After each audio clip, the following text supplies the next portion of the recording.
Bismillahirrahmanirrahim. Alhamdulillahirabbil alamin. Wassalatu wassalamu ala Rasulillah ma ba'd. Allahumma anfa'na bima 'allamtana wa 'allimna ma yanfa'una wa zidna ilman. Rabbi shrah li sadri wa yassir li amri wahlul 'uqdatam min lisani yafqahu qawli. Assalamualaikum warahmatullahi wabarakatuh. Waalaikumsalam warahmatullahi wabarakatuh. Alhamdulillah, di pertemuan sebelumnya kita telah mempelajari dari peristiwa-peristiwa yang terjadi di perang Uhud, yang dimana perang Uhud itu terjadi di tahun berapa ya sekalian? 3. Tahun 3 Hijri. Ya. Setelah perang apa? Badar. Perang Badar. Pasukan kaum muslimin berapa orang? 300. Kenapa ada 300? 700. Oh, 1000. Awalnya berapa orang? 1000 orang. 1000 orang. Kemudian orang-orang munafik berbelok. Berapa orang? Sepertiga dari pasukan, jadi 300-an. Jadi tertinggal pasukan kaum muslimin 700. Ya. Maka ketika orang munafik ini jadi di waktu subuh, Abdullah bin Salul, Abdullah bin Ubay, gembongnya kepalanya orang munafik, berdiri menghadap kepada Nabi, ya Muhammad, kami tidak menginginkan peperangan. Bila memang jangan nih di sini bagi saya, pokoknya cari masalah. Sehingga dia tidak sepakat dengan keputusan Nabi, yang akhirnya dibantah oleh sahabat lain, yang akhirnya dia mojok, langsung berbelok memanggil pasukannya. Ya, akhirnya di sini terjadi kekecewaan dari sebagian para sahabat. Disebabkan kelakuan siapa? Siapa namanya gembongnya tadi orang munafik? Abdullah bin Salul, Abdullah bin Ubay. Abdullah bin Ubay. Sekarang dibuka Al-Qur'annya. Surah Al-Imran ayat 121. Nah, itu turun ayat 60 ayat yang menceritakan ya peristiwa ini. Surah Al-Imran ayat 121. Ya. Di sini Allah kabarkan, ya, cari Al-Qur'an. Wa idh ghadawta min ahlika tubawwi'ul mu'minina maq'ida lil qital wallahu samii'un 'aliim. Surah Al-Imran ayat 121. Ya. Ketika di pagi hari dari kalangan pasukan-pasukanmu itu memberikan kekecewaan kepada orang-orang yang beriman, agar orang-orang yang beriman itu duduk dan tidak berperang. Katakanlah bahwa Allah Maha mendengar lagi mengetahui isi hati mereka. Ya, apa yang kata ini? Perhatikan. Akhwatnya sudah dapat? Surah Al-Imran ayat 121. Allah kabarkan, "Idh hammat ta'ifatani minkum an tafshala wallahu waliyuhuma." Ketika mereka sudah hammat, bergairah, menginginkan dari dua pasukan ini, ya, ada di antara kalian antafshala, merasa menjadi pengecut. Fasal itu kata Ibnu Abbas radhiyallahu an dalam tafsir Ibnu Jarir At-Tabari, al-fashal bimana al-jubal. Ya, ketika ada dua dari pasukan yang menjadi pasukan pengecut, ya, ketahuilah, wahai kamu yang mendukung Nabi, wallahu waliyuhuma, sesungguhnya Allah yang menjadi wali-wali di antara keduanya. Wa 'alallahi falyatawakkalul mu'minun. Jangan kalian takut, orang-orang yang beriman itu hanya bertawakal kepada Allah Azza wa Jalla. Allah ingatkan, ketika mereka takut, Allah ingatkan, jangan kau takut. Kan di sini pasukan di perang Uhud ini yang dia lawan 3.000 orang.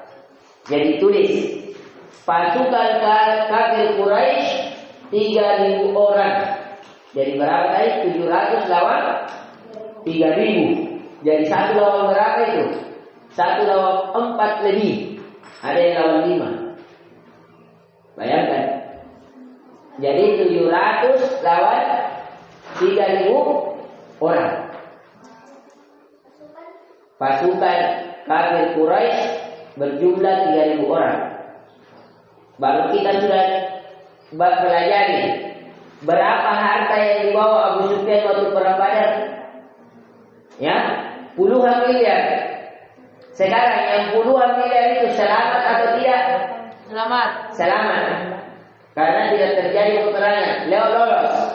Pada saat selamat, semua harta ini dikumpul kembali untuk dikerahkan pada saat perang Uhud. Kenapa? Karena marah. Telah dikalahkan pada perang Badar, dipermalukan. Yang akhirnya nakerahkan seluruh pasukannya, seluruh hartanya, seluruh kekuatannya untuk membalaskan dendam ya dari yang telah dia dikalahkan pada saat perang Badar. Nah ini ada sekalian. Jadi memang ini perang ini berkecamuk sampai Nabi Sallallahu Alaihi Wasallam dalam perang ini memakai 2 baju besi. Ya, jadi Nabi nadowal ke baju besinya. Sampai biasanya Nabi cuma pakai kalung kepala, sekarang ada rantai-rantai. Artinya Nabi sangat siap untuk berperang. Nah, tahu mentok Nabi bahwasanya ini peperangan dahsyat ini. Bayangkan kalau 3.000 lawan 700. Jadi Nabi itu pada saat ini perang Uhud, Nabi pakai helm besi, baru ada rantai-rantai yang menghalangi lehernya, sehingga kalau ditebas yang terkena hanya rantai-rantainya. Itu juga rantai-rantai anti yang kuat, yang banyak. Nah itu biasa. Nah ini pada saat Nabi ini pakai begini, tapi rantai-rantai ini putus sebagian karena pada saat Nabi, jadi Nabi itu ada 7 yang dilindungi. Ada 7 sahabat. Pokoknya pada saat perang berkecamuk, semua sahabat melindungi Nabi. Tapi 7 yang paling menjaga. Jadi di mana Nabi di situ dia.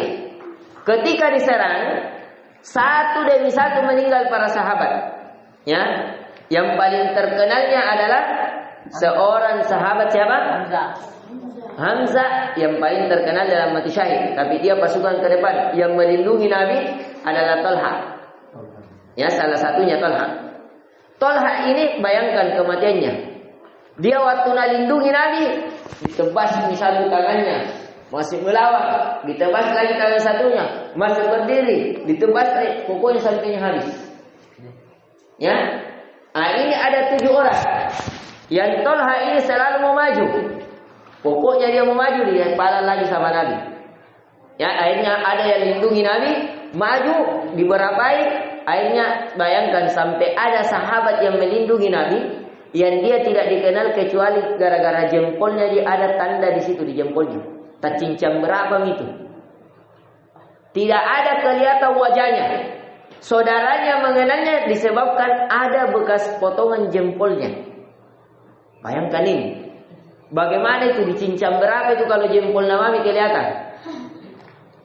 Ya. Ah ini memang ini perang ini berkecamuk sekali. Bayangkan kemarin kita sudah ceritakan ketika Khalid bin Walid dari belakang, berarti Nabi di pasukannya di mana? Di tengah-tengah, dari depan dari belakang. Bayangkan, ya dari depan 2.000 orang lebih, dari belakang sekitar 300 sampai 500 orang. Ya, akhirnya lari Nabi ke samping. Di sini luar biasa.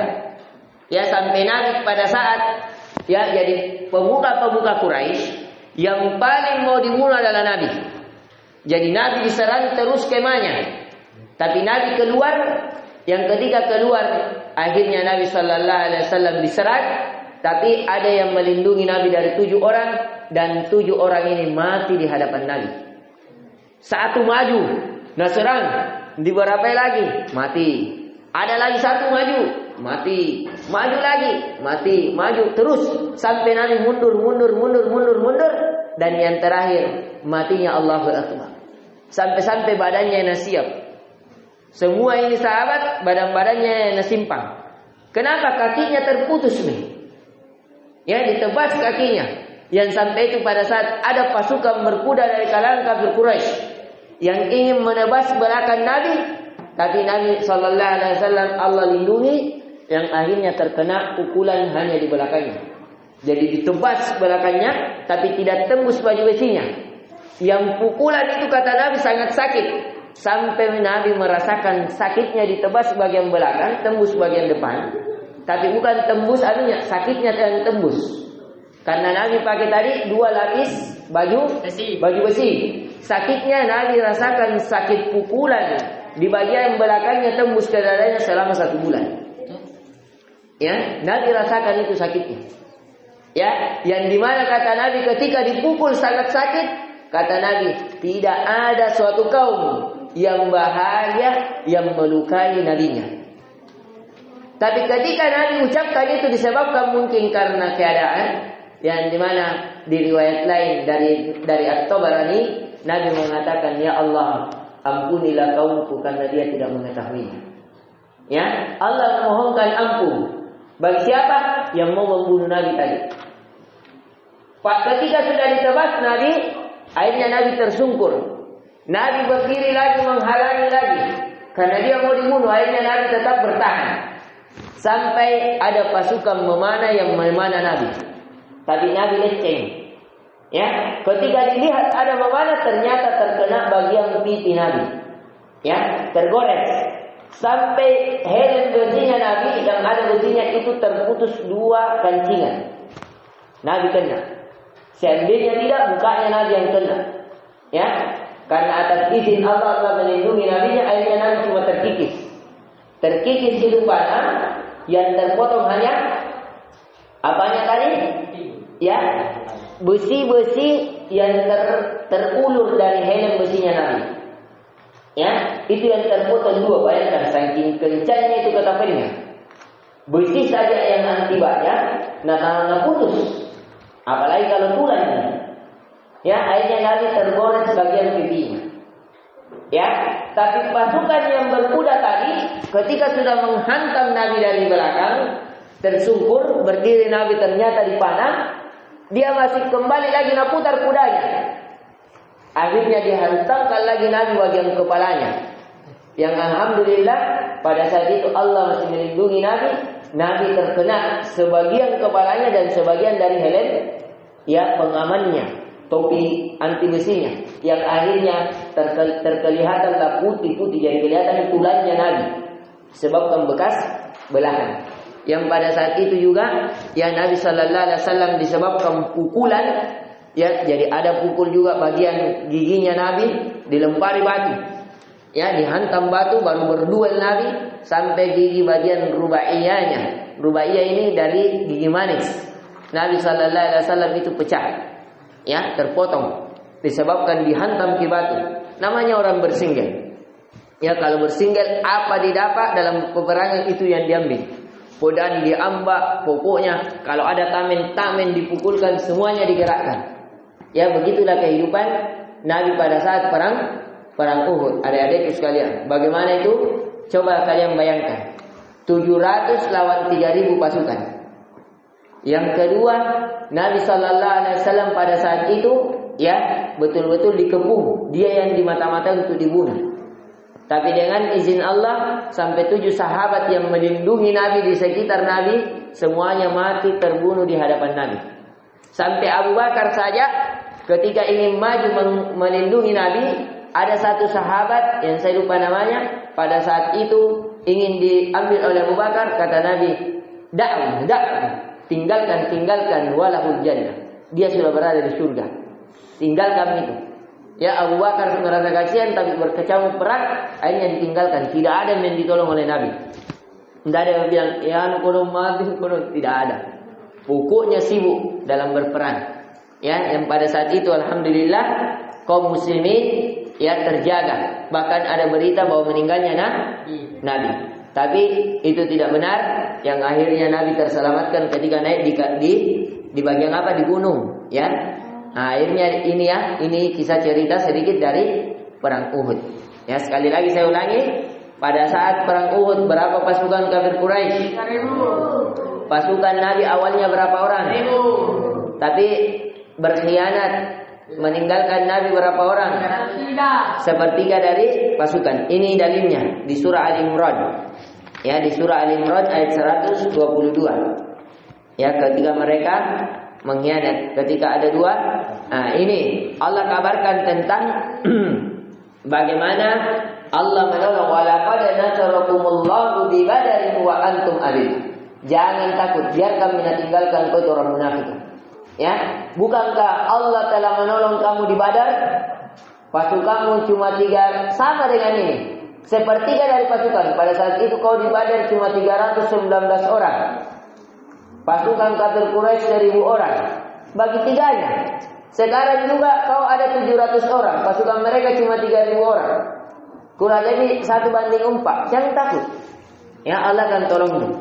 Nah, jadi ini ya. Kemudian di ayat yang lain, coba dilihat tentang apa di antara hikmah terjadinya perang Uhud.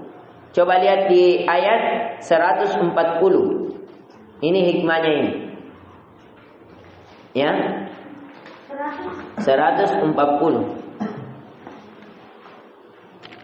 140 ini hikmah. Yang kata Allah, in yamsaskun kurhun faqad massal qauma kurhun mithluhu. Ya Muhammad, kalau kau terkena luka, luka yang bernanah, berdarah, jangan kau pernah merasa kecewa kepada Allah.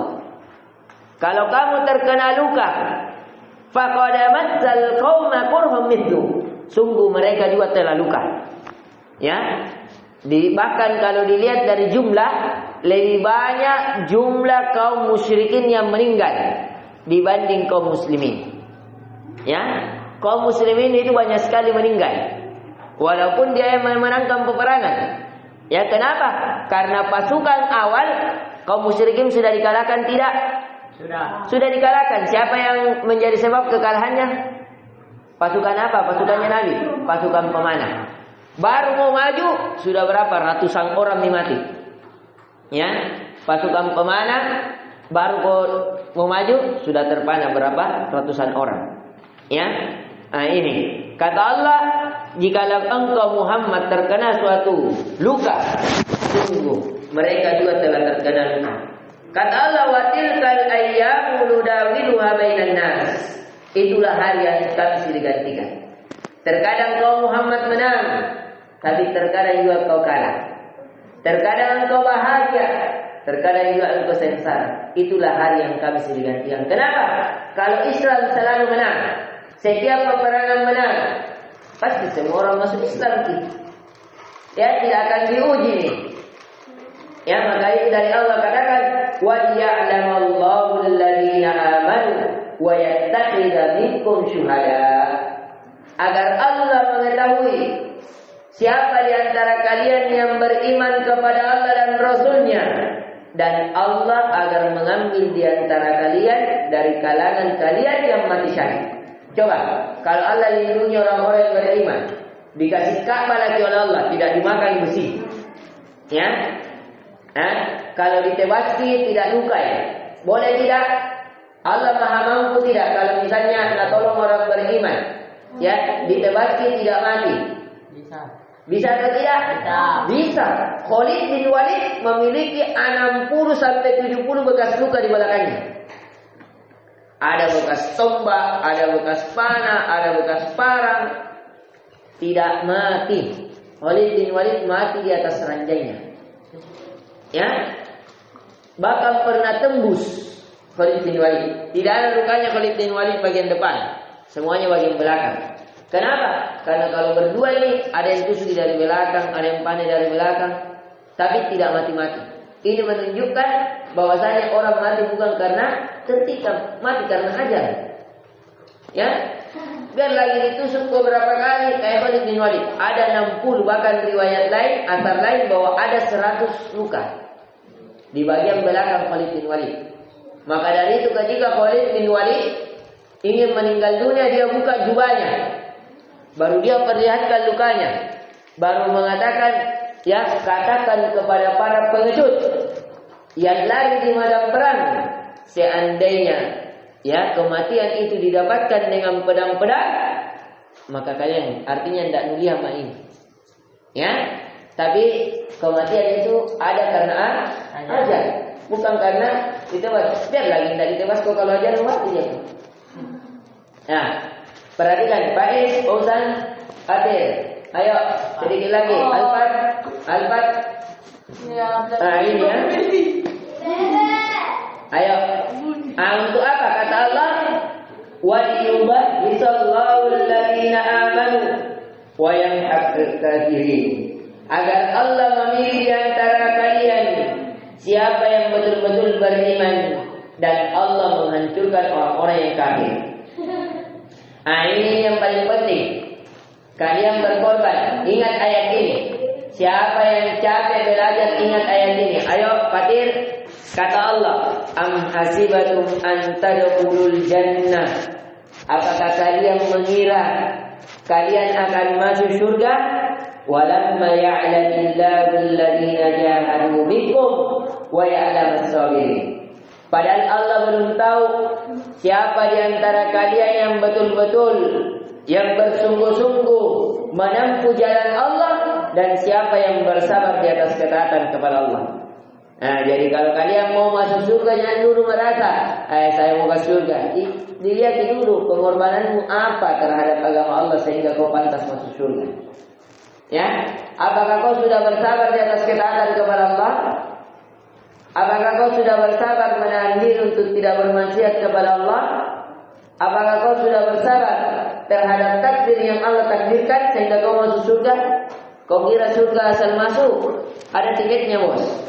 Ya, apa tiketnya? Syahadat dan beriman, beramal soleh, saling menasihati dalam kebenaran dan saling menasihati dalam kesabaran. Sabar disuruh jihad, suruh sholat, suruh ditinggalkan tempat tidur di subuh hari, tinggalkan. Suruh ditinggalkan cewek-cewek cantik yang bukan istri tak, tinggalkan. Ya, sabar. Itu balasannya surga. Nah, di sini ya. Nah, di ayat lain yang paling utama, jadi ini saya putus-putus ya, karena di sini Allah ingatkan 60 ayat. Jadi Allah turunkan 60 ayat. Tapi kita ambil ayat-ayat yang paling keras saja. Ya, yang paling keras saja pukulannya terhadap ya perkara-perkara yang terjadi pada saat perang Uhud.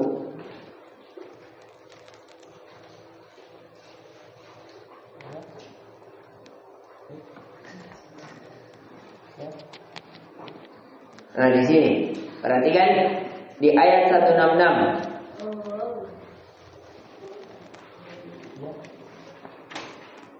Di ayat 166 kata Allah, "Wa ma asabakum yawmal taqal jam'an fa bi'idznillah wa liya'lamal mu'minin." Apapun yang menimpa kamu di hari ketemunya dua pasukan, yaitu di perang Uhud, fa bi'idznillah itu disebabkan atas izin Allah, agar Allah mengetahui orang-orang yang beriman. وَلِيَعْلَمَ الَّذِينَ نَافَقُوا, agar Allah mengetahui orang-orang yang munafik, yang tidak mau menolong agama Allah, yang beriman hanya pada lisannya, tidak beriman pada hatinya, yang tidak mau menolong agama Allah, cuma ucapannya saja yang wow, padahal perbuatannya tidak.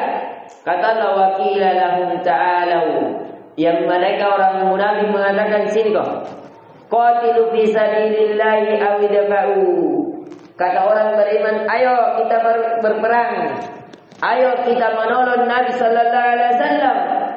Qalu law na'lamu qitalan lattaba'nakum hum lil kufri yawma idzin aqrabu minhum lil iman.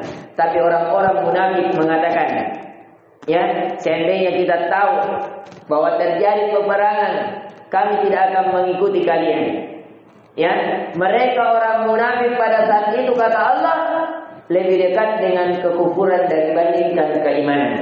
Yaquluna bi afwahihim ma laysa fi qulubihim. Orang-orang munafik mengucapkan pada lisan-lisan mereka apa yang bukan di dalam hati mereka. Wallahu a'lamu bima yaktumun. Dan Allah Maha mengetahui dari apa yang mereka sembunyikan. Nah, di sini ya, kita sudah kisahkan bagaimana orang-orang munafik. Ya, orang munafik adalah seseorang ya yang berbeda ucapan dan isi hatinya. Itu namanya munafik. Ya. Nah, kemudian di antara hikmah, coba lihat ayat 169. Kata Allah, wala tahsabannal ladzina qutilu fi sabilillahi amwata bal ahya'un 'inda rabbihim yurzaqun. Jangan kalian mengira orang yang mati di jalan Allah itu mereka mati. Akan tetapi mereka itu hidup dan mereka diberikan rezeki. Kalau di surah Al-Baqarah apa kata Allah? Wala taqulu liman yuqtalu fi sabilillahi amwat bal ahya'u walakin la tash'urun. Ya, apa kata Allah? Jangan sekali-kali kalian mengatakan orang-orang yang mati syahid di jalan Allah mereka itu mati. Tapi ketahuilah mereka itu hidup. Ya, mereka diberi rezeki oleh Allah. Diberikan bidadari oleh Allah. Diberikan rezeki dari buah-buahan, minuman-minuman yang lezat, tapi kalian tidak merasakannya. Ya, ini. Ya, kemudian di sini coba lihat kenikmatan orang yang mati syahid. Kenikmatan orang yang mati syahid, balasan-balasan orang yang mati syahid. Perhatikan di halaman 169. 169. Coba lihat 169. Surah Al-Imran ayat 169. Halaman 72. Ayat 169. Surah Al-Imran. Coba lihat kenikmatan orang yang mati syahid.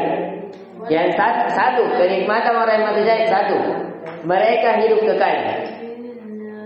Yang kedua, farihina bima atahumullahu min fadli. Mereka dibahagiakan atas keutamaan Allah. Dua. Ketiga, wa yastabshiruna bil ladzina lam yalhaqu bihim min khalfihim alla khaufun 'alaihim wa la hum yahzanun. Mereka digembirakan oleh Allah yang dimana tidak pernah mereka dapatkan. Ya. Kemudian apa? Alla khaufun 'alaihim wa la hum yahzanun. Mereka tidak ada rasa takut. Ya, kemudian mereka juga apa? Tidak pernah bersedih. Tulis. Ya, ditulis. Ya. Balasan bagi yang mati syahid. Balasan bagi yang mati syahid. Atau kenikmatan bagi yang mati syahid. Boleh balasan, boleh kenikmatan. Satu.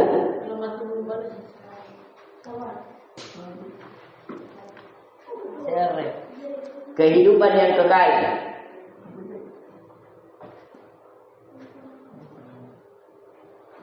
Dua. Balasan atau kenikmatan yang diberikan oleh orang yang mati syahid. Kehidupan yang kekal. Dua. Diberi rezeki oleh Allah.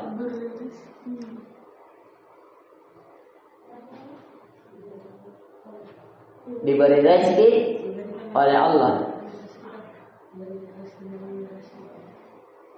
Terus menerus. Ya, dari mana dalilnya terus menerus? Karena fi'il mudhari'. Ya, inda rabbihim yurzaqun. Di sini fi'il mudhari' majhul. Fi'il mudhari' itu dalam bahasa Arab namanya yufidul istimrar. Memberikan faedah terus menerus. Dia diberi rezeki terus menerus. Ya, pada saat ini sekarang diberi rezeki dan akan datang. Ya, pada saat awal mati sampai terus menerus diberi terus rezeki. Pokoknya apa mau makan dikasih. Apa mau nak minum dikasih ki. Apa mau nak pakai dikasih ki. Allah mau kau pakai sofa, kasih sofa. Allah mau kau istri 3, kasih 3. Ya, bahkan orang yang mati syahid termasuk orang yang diberi rezeki 70 dari istri. Yang diberikan 70 orang. Di surga. Di mana balik? Masa di dunia. Hah? Mereka itu orang mati syahid sekarang, orang mati syahid. Jiwanya seperti di dalam sarang pohon yang digantungkan di bawah arsy Allah. Orang yang mati syahid di jalan Allah diberikan rumah seperti sebuah sarang pohon yang sarang pohon ini tergantung di bawah arsy Allah. Ya, di situ dia tinggal. Allahu Akbar. Ya, tak gantung-gantung baru arsy-nya Allah. Allahu Akbar. Ars terjadi perbedaan pendapat. Ada yang mengatakan pijakan kakinya Allah. Ya, yang luasnya wasi'a kursius samawati wal ardh. Ya, yang meliputi lebih besar daripada 7 lapis langit, 7 lapis bumi. Bayangkan itu. Padahal 1 lapis langit dibandingkan 7 lapis bumi seperti cincin dan langit bagaikan padang pasir. Besar. Allah. Ya, jadi banyak yang bergantungan di situ. Bahkan mereka saja mau hidup kembali di dunia. Ya Allah, kasih hidup dulu di dunia.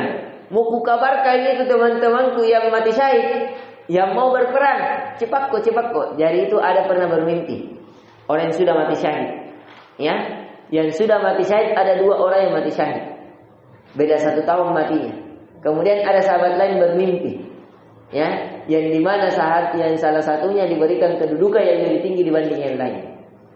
Ya, dari kebaikan yang Allah berikan kepada mereka. Ya, nah ini. Tadi kenikmatan bagi orang yang mati syahid. 1 apa tadi? Kehidupan yang kekal. 2, diberi rezeki oleh Allah terus menerus.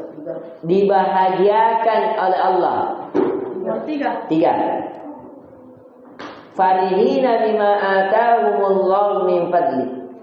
Dibahagiakan oleh Allah dengan keutamaannya. Keutamaan Allah itu banyak. Ya. Keutamaan itu dikatakan keutamaan kalau kita diberikan sesuatu yang lebih. Misalnya, ya Allah, saya mau kasih 100 juta, Allah kasih 1 miliar. Nah, itu keutamaan. Ya. Ya Allah, saya mau kuda yang mengantar saya keliling di surga. Ya, kudanya orang sana itu seperti buruk yang dipakai Nabi Isra Mi'raj. Jadi dia kuda tapi bersayap. Yang 1 kali kasih begini kakinya seperti sejauh mata memandang. Ya, karena di surga ini luas sekali adik-adikku sekalian. Pernah Nabi mengisahkan ketika berjalan-jalan ke surga. Ya, Nabi itu waktu Isra Mi'raj sempat jalan-jalan bersama Jibril ke surga. Berjalan-jalan ke neraka. Ustaz, tidak dimakan api? Tidak, Allah dinginkan, mudah. Bukti fakta Nabi Ibrahim alaihissalam. Nabi jalan-jalan, ada sebuah pohon, yang pohon itu disitulah semua manusia yang kalau jatuh pohon di situ menunggu malaikat maut. Di sana ada sebuah pohon di surga. Yang pohon itulah besarnya, bayangkan. Nabi kelilingi, seandainya orang kelilingi 50.000 tahun tidak bisa mengelilingi besarnya pohon ini. Dengan memakai buruk, bayangkan. Saking besarnya itu pohon. Di bawah pohon itulah menunggu malaikat maut.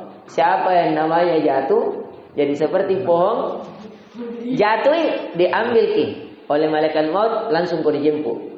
Dedek, jempugi. Fatir, jempugi. Nugra, jempugi. Ya, tidak akan salah. Langsung kau dijemput. Jadi di situ malaikat maut berdiri. Nah tunggu kau. Nah tunggu teleponmu. Siapa ini panggilan masuk? Pausan. Gerakan cepatnya mengalahkan kilat. Ya, kamu tahu bagaimana? Jurus 1 miliar bayangan ini. Kalau jatuh itu nama terus. Pasti tidak perlu pergi, langsung ada di depanmu.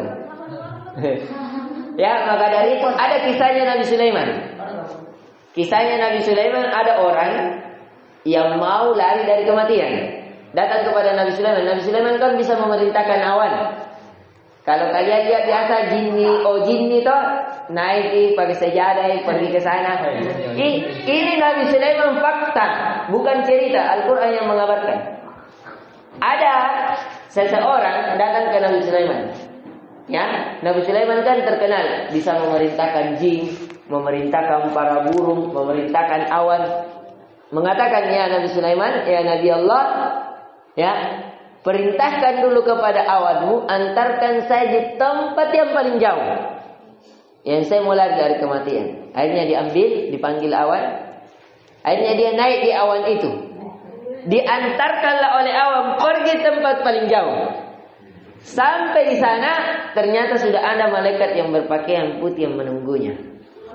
Turun langsung dicabut nyawanya. Bilang, kenapa ya? Dia bilang, memang di sini kau mau dicabut, bukan di situ. Di sini tempatnya. Akhirnya dia mendatangi apa? Kematiannya. Maka dari itu kata Allah, lau kuntum fi burujin musyayyadah. Walaupun kalian bersembunyi di balik benteng yang kokoh. Betul, kalian banyak uang. Bisa bikin pakai benteng yang kokoh untuk menghalangi kalian dari bombardir, menghalangi kalian dari tembak roket. Cocok nih. Tapi itu tidak bisa membeli untuk kalian terhalangi dari kematian. Kenapa? Karena malaikat nak tembus ke tembok kan? Ya, tidak ada, tidak bisa bilang tidak lewat. Ya, ini adik-adikku sekalian. Jadi yang diberikan kenikmatan oleh orang-orang yang mati syahid, yang keempat. Tulis keempat.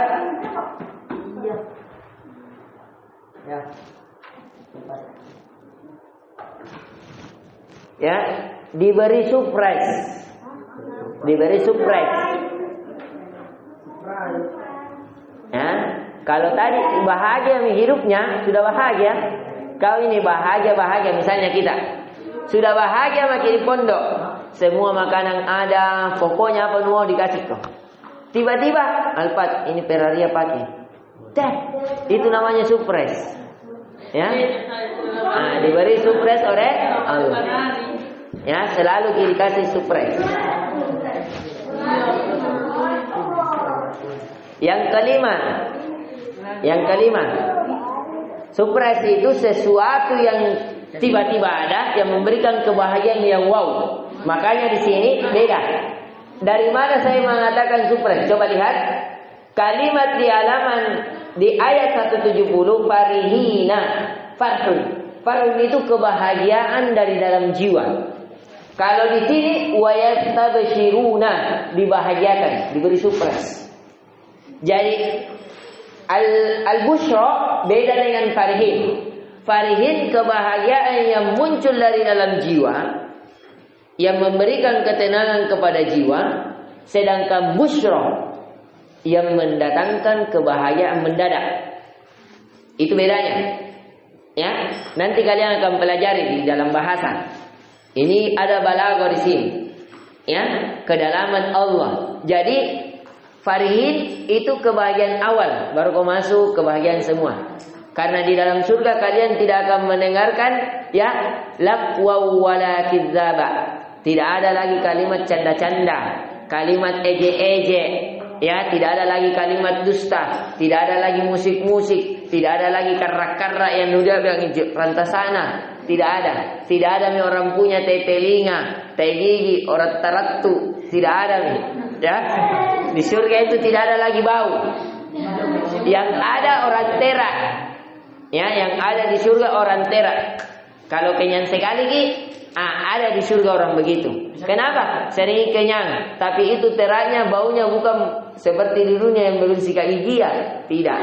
Ya, teraknya orang surga itu mengeluarkan bau bau parfum yang sangat harum. Ya. Itu tidak ada di situ lagi teh cica, teh telinga, teh hidung, teh gigi, teh kuku, tidak ada. Tidak ada orang berak, tidak ada orang kencing. Ya, di surga tidak pernah merasakan kenyang yang sangat kenyang, lapar yang sangat lapar. Tidak pernah panas yang sangat panas, dingin yang sangat dingin. Pokoknya seperti kau di dalam AC. Dingin, ya, tapi tidak terlalu dingin kok.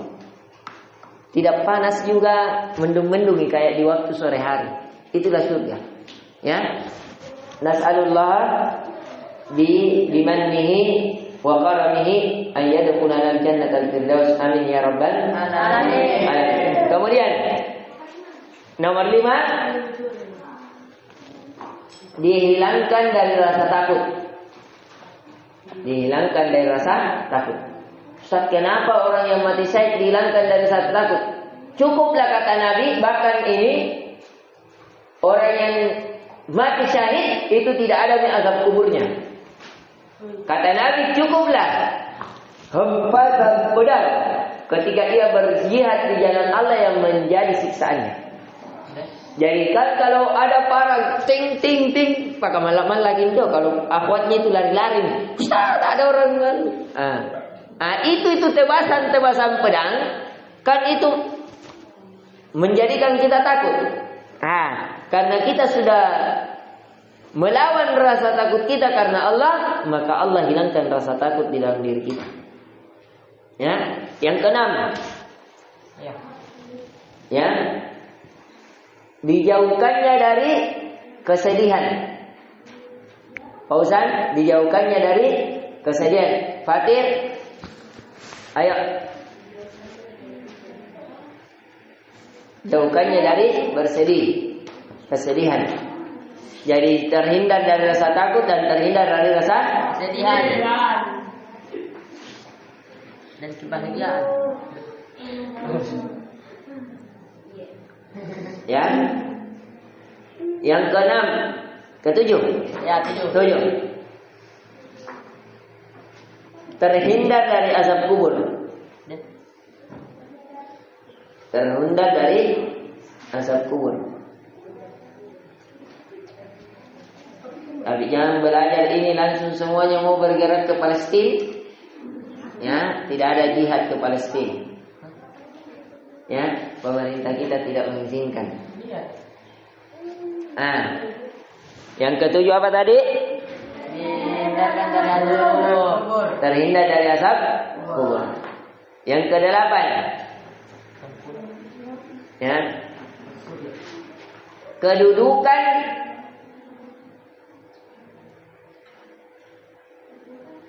yang terdekat di sisi Allah.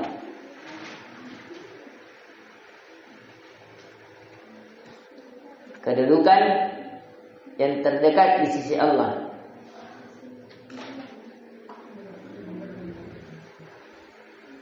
Yang tempat tinggalnya, yo, pater, tidak usah tulisannya orang lain, tulisan tak dulu perbaiki. Yang tempat tinggalnya berada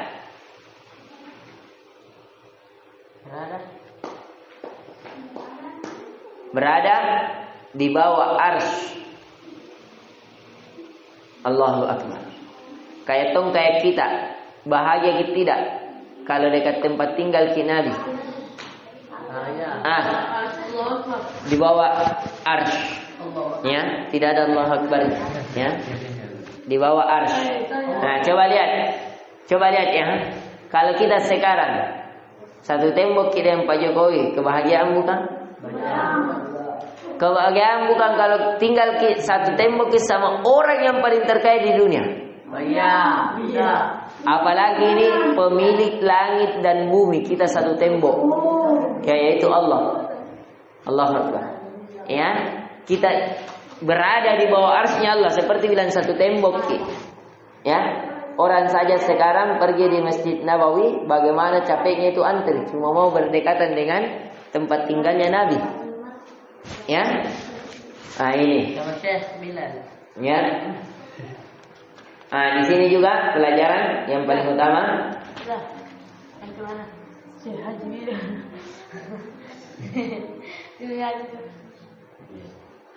Ya, di sini kita lihat di ayat 173.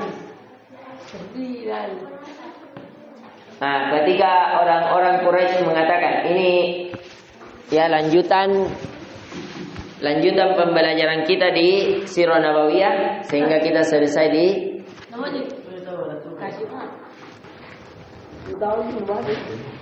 Ayo, sedikit lagi. Perhatikan. Perhatikan.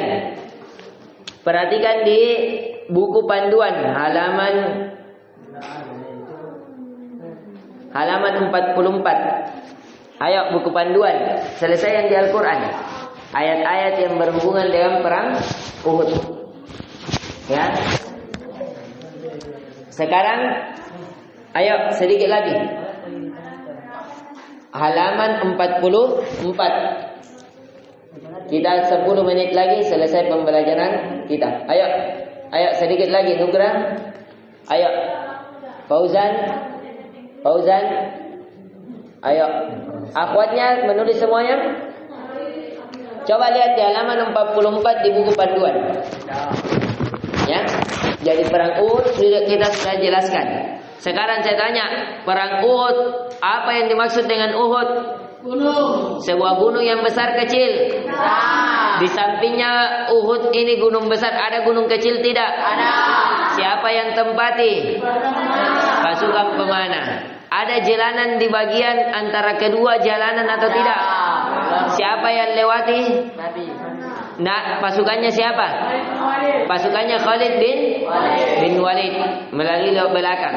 Berapa jumlah pasukan kaum muslimin yang berperang pada perang Uhud? 700. Pasukan kaum kafir Quraisy 3.000. Ya, pada saat ini terjadi kekalahan. Awalnya menang Nabi atau kalah? Tapi karena disebabkan kesalahan pasukan memanah. Dua kesalahannya. Satu, karena tidak mengikuti perintah Nabi. Yang kedua, karena terfitnah dunia. Yang akhirnya Khalid bin Walid memanfaatkan waktu itu. Yang akhirnya Khalid bin Walid dari belakang dan menyerang Nabi Sallallahu Alaihi Wasallam dari belakang dan dari depan. Yang akhirnya pada saat itu berkecamuk perang. Nabi Sallallahu Alaihi Wasallam memiliki banyak luka. Luka di kepalanya sampai kelihatan apanya Nabi? Kelihatan tulangnya putih-putih. Kemudian bagian pipinya luka disebabkan terkena apa? Panah. Yang mengakibatkan bagian besi pada sambungan helm pelindung Nabi Sallallahu Alaihi Wasallam putus. Ada dua rantai yang putus. Kemudian yang panah ada disebutkan di situ yang saya tidak hafal namanya. Disebutkan di Sirah Nabawiyah yang dipegang, ya. Kalau kepala bekas hantaman pedang yang tadi, yang menghantam juga bagian belakang Nabi. Yang berapa bulan Nabi sakit? 1 bulan. Yang Nabi rasakan sakit. Kemudian di sini diperhatikan, fi syahr Syawal Amra'il Asad. Dan pada bulan Syawal terjadi perang Hamra'il Asad. Hamra artinya merah. Al-Asad singa merah. Apa maksudnya? Ya, perhatikan. Ayo ditulis sedikit. Selesai ini kita selesaikan tahun 3 Hijriah. Ayo sedikit lagi. Hamra'ul Asad artinya Nabi di sini pada saat perang Uhud masih ada luka-lukanya. Hamra'ul Asad, kisah perang Hamra'ul Asad. Kisah perang Hamra'ul Asad. Ya, artinya sudah berdarah-darah Nabi, tapi Nabi bagaikan singa tetap melawan. Amra'ul Asad. Ya, perang ini terjadi ditulis. 1, perang ini terjadi setelah perang Uhud. Perang ini terjadi sedikit lagi. Ya. Perang ini terjadi setelah perang Uhud. 1. Ketika pada saat perang Uhud, ketika Abi Sufyan ingin menghancurkan kota Madinah. Ingin menghancurkan kota Madinah. Jadi pada saat perang Uhud, kan Nabi dikalahkan, naik kemana Nabi? Gunung. Setelah naik di gunung, diejek-ejek tidak? Paling ejekan yang paling menyakiti hati Nabi karena dibelah dada pamannya. Siapa yang belah? Hindun. Kenapa Hindun nabelah dadanya pamannya Nabi? Balas dendam karena siapanya yang dibunuh? Ayahnya dan saudara. Ayah dan saudaranya. Yang akhirnya setelah terjadi ini mundur pasukan, Nabi turun masuk ke kota Madinah. Ya, sudah di peperangan, dikalah di pasukannya Nabi. Ketika sudah berdiam, maka ya menari-narilah pasukan kafir Quraisy.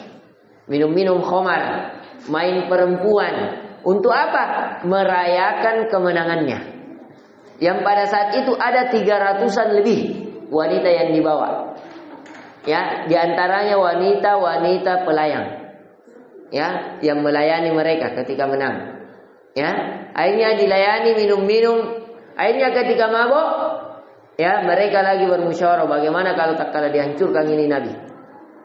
Kita kuasai semuanya. Kita hempaskan. Kita artinya bilang tak kala dibunuh semuanya. Akhirnya mereka bersepakat. Bersepakat untuk menghancurkan kota Madinah. Ketika itu Nabi belum, ya, masih luka-luka, ya, belum tersimpan pedang. Didengar kabar bahwa Nabi ingin diserang. Akhirnya Nabi langsung mengarah lari ke selatan. Ya, inilah yang dikatakan perang Hamraul Asad. Ketika didengar oleh Abu Sufyan ternyata pasukan Nabi, jadi Nabi langsung kumandangkan langsung perang lagi. Yang belum disampai di rumahnya, nabaiki lukanya, dioperasi kah, dijahit kah, diobati. Wah, langsung ambil lagi kudanya. Pergi berperang. Ya, pada saat itu barulah masuk anak-anak kecil. Bayangkan. Awalnya anak kecil umur 13 tahun, diantaranya adalah Abdullah bin Umar, anaknya Umar, sampai menangis karena tidak diikutkan perang. Pada saat itu umurnya 13 tahun. Nabotongi pedanda. Sudah dipakai baju besi. Ada helm besinya. Ya, pakai sepatu anti pedang nih. Ya, nabawa pedangnya. Ya Rasulullah, sejak itu mau berperang. Cuma dipegang kepalanya Rasulullah, ya. Nanti saja. Cukup umurnya. Ya, belum masih umur 13 tahun. Ertong ikut perang. Kasih ikut mas. Yang mau akhirnya dia menangis karena tidak dikasih ikut. Ya, akhirnya dia Nabi Sallallahu Alaihi Wasallam pada saat itu keluar. Ya, pada saat inilah ketika sudah keluar Nabi dalam keadaan luka-luka yang dibawa dari perang Uhud, ya, akhirnya gentar pasukan Abu Sufyan. Nabi bilang, bukan pasukan sembarang ini. Ya, luka-luka tapi masih semangat. Akhirnya Abu Sufyan Allah jadikan hatinya takut menemui Nabi. Akhirnya mereka kabur dan pulang. Akhirnya setelah minum-minum pagi Nabi bilang, jam mau sudah dikalahkan Muhammad. Malah lagi kalau terjadi perang dan dikalahkan, akhirnya yang menjadi pemenang peperangan siapa? Muhammad. Nabi. Akhirnya mereka dikejar. Ketika mereka mau memasuki kota Madinah, sebelum mereka bergerak untuk memasuki kota Madinah, Nabi yang bergerak keluar menjemput mereka. Yang akhirnya mereka takut, yang akhirnya mereka pulang. Tidak terjadi peperangan pada Hamraul Asad. Ya ini ya. Kemudian pada tahun ini juga ya diharamkannya khamar. Pada tahun ini diharamkannya khamar. Ayo ditulis ya 3 tahapan pengharaman khamar. 3 tahapan dalam pengharaman khamar. Ya, namun di tahun 3 Hijriah ini sudah diharamkan secara mutlak. Yang pertama 3 tahapan. Ayo ikram 3 tahapan Faiz pengharaman khamar. 1, diharamkan pada saat ingin melakukan salat. Jadi boleh minum khamar, tapi kalau mau salat jangan. Itu awalnya. Diharamkan pada saat ingin melakukan salat. Dalam kurung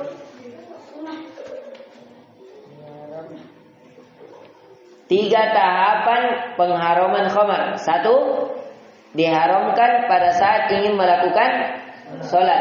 Dalam kurung surah An-Nisa ayat 43. Kata Allah, ya ayyuhalladzina amanu la taqrabus sholata wa antum sukara.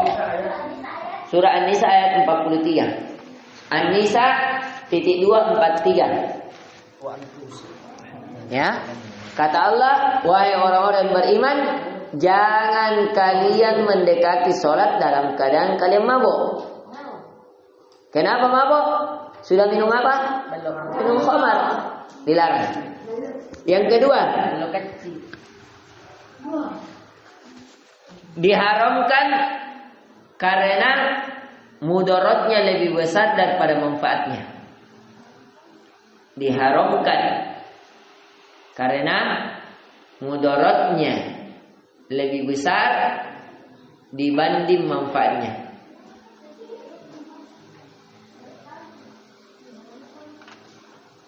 Diharamkan karena mudaratnya lebih besar. Dua. Ya. Lebih besar dibanding manfaatnya. Dalam Quran surah Al-Baqarah ayat 219. Surah Al-Baqarah ayat 219. Yang tidak lengkap catatannya tidak boleh langsung keluar. Bosan ya. Untuk ulang batin 219.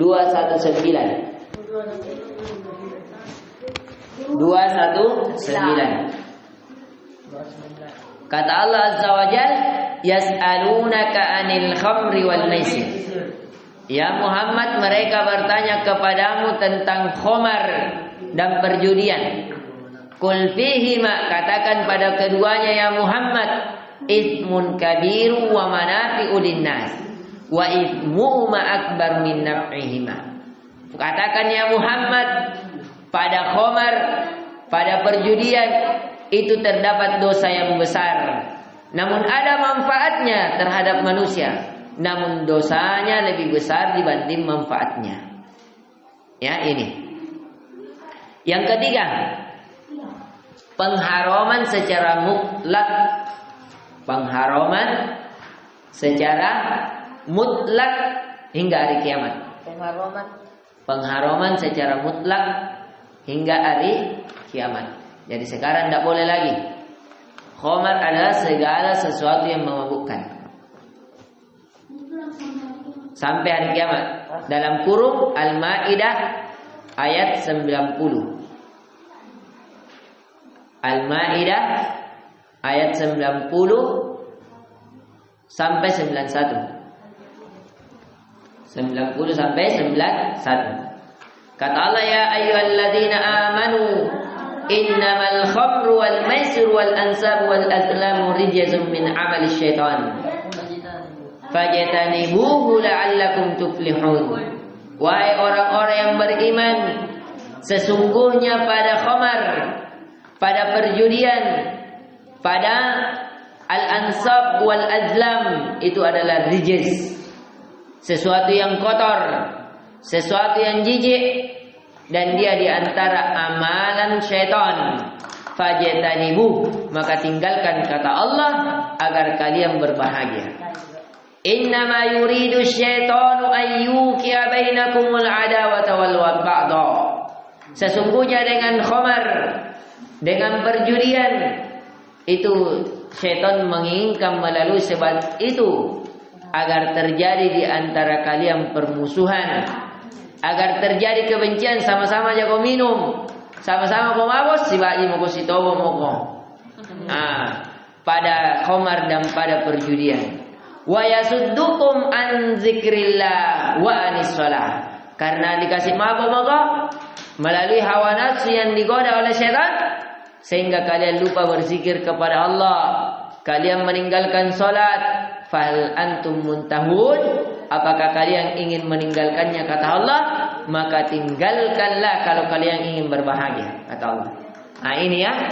Jadi di sini di tahun ketiga diharamkan khamar secara mutlak. Jadi adapun di bait syair ini pengharaman khamar secara mutlak. Makanya di sini beliau mengatakan wal khamru hurrimat yaqinan fasma'na. Dan pada saat ini khamar, astagfirullah. Aduh. Pada saat ini khamar diharamkan secara yakin, maka dengarkanlah baik-baik. Ya, walaupun ini pengharaman khamar terjadi perbedaan pendapat. Ada yang mengatakan tahun 3 Hijriah, ada yang mengatakan 4 Hijriah. Hada wa fiha wulidat Sibatul Hasan. Dan pada tahun ini juga lahir cucu Nabi, yaitu siapa? Hasan. Mana Husain? Nanti ada pembahasannya. Hasan dulu. Jadi pada tahun ketiga lahirnya cucu Nabi. Ditulis. Ditulis di bawah. Kisah lahirnya cucu Nabi. Ini terakhir. Ya, kisah lahirnya cucu Nabi. Kisah lahirnya cucu Nabi. Kisah lahirnya cucu Nabi Al-Hasan. Al-Hasan. Ayo, Ikram. Sedikit lagi Al-Hasan. Ya, 1. Ayo, tulis Ikram. Kisah lahirnya cucu Nabi Al-Hasan. 1. Awal namanya. Jadi awalnya bukan Hasan namanya. Awal namanya Ja'far. Ja'far. J-A, atas far. Ja'far.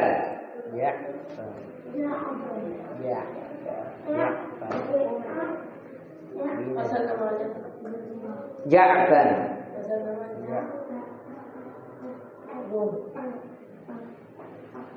Ya, kemudian diganti oleh Hamzah. Siapa yang ganti? Hamzah. Diganti oleh Hamzah dengan nama Hasan. Dengan nama Hasan.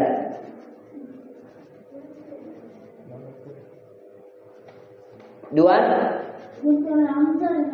Hasan. 2. Lahir di bulan Sya'ban. Lahir di bulan Sya'ban.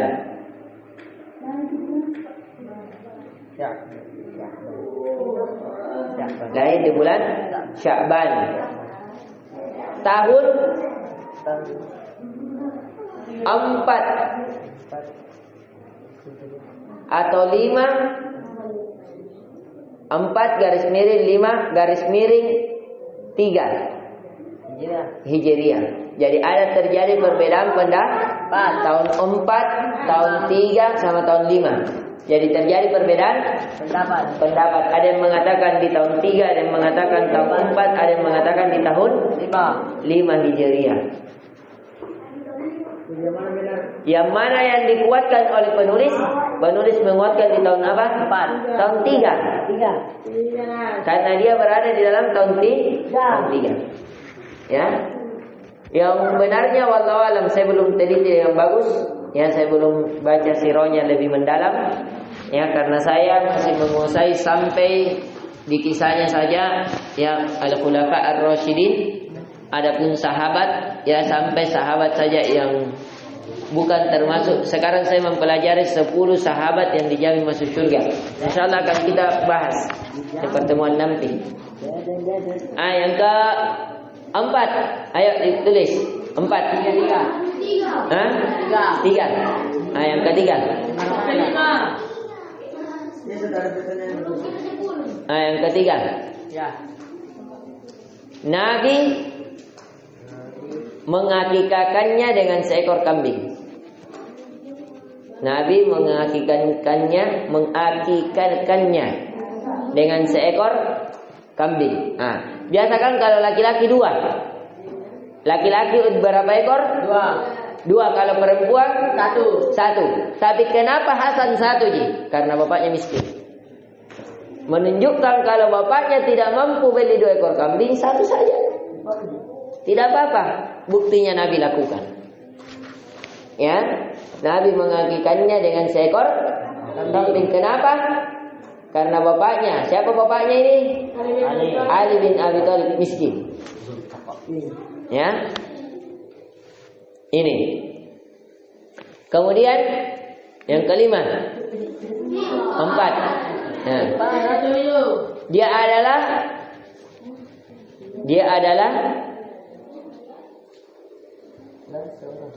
pemimpin dari kalangan pemuda di surga kelak. Jadi bosnya nanti nih pemimpin Syababul Ghad siapa? Adalah Hasan. Dia adalah pemimpin pemuda di surga kelak. Sekarang kita di sini. Nah, sekarang kita di Indonesia, siapa pemimpin tak? Pak Jokowi. Nanti di surga akan dibagi. Ada sekte-sektenya. Khusus untuk para pemuda, bos gennya siapa? Hasan. Ya, begitu. Wakilnya katanya imam. Amin. Ya, tidak ada yang tidak bisa kalau imam, karena imam orangnya lembut di hatinya, masya Allah. Ya, masya Allah. Imam ini ada keajaiban saya lihat, imam. Ya, hatinya lembut, susah hidupnya. Imam ini bahagia terus ya, bahagia terus. Jadi kalau ada mau mendaftar imam melalui saya, nanti saya kasih masuk, terima langsung. Jadi Hasan adalah apa tadi? Dia adalah pemuda apa? Pemimpin pemuda ya di surga kelak. Ini yang bisa kita berikan. Subhanallah wa bihamdihi,